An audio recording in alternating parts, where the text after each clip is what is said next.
Alex Karp, CEO, once said that being public would mean running the public company very difficult. So what has changed since then? And given the scrutiny and controversy surrounding Palantir, why is it ready? Why now? Yeah, thanks for having me, Deirdre. It's great to be here with you guys this morning. It has been a long ride, 16, 17 years, depending on how you count. It's been super impressive, to be quite frank, to see like the exec team kind of hang around consistently throughout that period. People like Shyam Sankar, Akash Jain, Kanta Singha, Corey Oliver have been there really since the beginning, alongside the co-founders like Peter Karp and Joe Lonsdale, Stephen Cohen. So it's definitely an exciting moment for the company to move into the next phase. I think really like the most exciting thing to me about this is that it's living proof that you can build technology companies in Silicon Valley and in other places around the country that are doing important work with the government, like SpaceX and Anduril, which are also in the Founders Fund portfolio.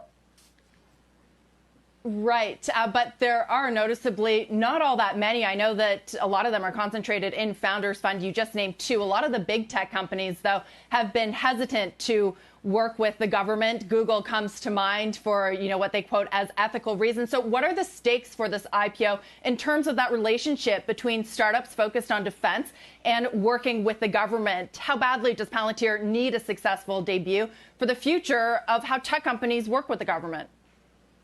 Well, I think getting to where they are today, filing and doing this direct public listing, is really a testament in and of itself, regardless of how well trading goes on day one or thereafter.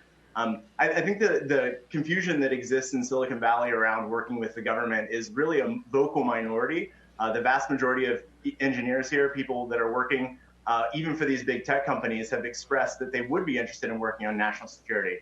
But there's a vocal minority that would much rather just spend their time monetizing consumer data and not working on important questions of national security. And I think Palantir has really stood kind of out there strongly, confidently, demonstrating that they're willing to deal with the messiness and complexity of these really tough policy questions. Yeah, Trey, sometimes we can forget that there are semiconductor companies, networking companies in the Valley that have been dealing with the government for a long time, view the government as a prime customer. I want to ask you about the customer concentration that happens when you've got a company that's focused on doing business with governments. How much room is there for scale here? As Josh Lipton mentioned earlier, how much of scale has to do with getting a bigger share of government wallet versus getting more customers overall? Yeah, no, this is a great question. And as you said, the history of Silicon Valley is really deeply interwoven with interaction with the U.S. government. And so I think that's a really important point to bring up. As Dr. Karp said in the Investor Day presentation, the revenue is really quality revenue. It's incredibly sticky. Customers don't churn frequently, if at all. And there's massive growth that happens inside of each of these accounts. Certainly there's a lot of growth opportunities still. There are a lot of government agencies, not only in the United States, but also in allied democratic countries.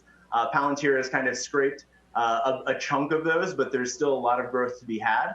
But more importantly, I think as they expand into these other areas of how do you deal with the enterprise of data, is going to be a really important kind of growth mechanism for them within these organizations, because data drives organizations now. This is a software-driven world, and it's only becoming more and more important with time. So, Trey, should we think of Palantir as being kind of a Lockheed or a Boeing of data, more in that class versus comparing it to enterprise software and enterprise data companies as we've tended to think of them? I think that's a bit of a trick, right? It's a question about multiples on market cap. Palantir is a software company. They've been a software company since the very beginning. They're selling, licensing software. This is pretty different from the way that the defense primes like Lockheed and Boeing and Northrop Grumman do this, which is under a model called cost plus, where they basically sell you the service of building something and then charge you a margin, usually somewhere between 7 and 12%. On top of that. That's not even remotely close to what Palantir does. It's not even remotely close to what SpaceX or Anduril do either. Shepard Smith here. Thanks for watching CNBC on YouTube.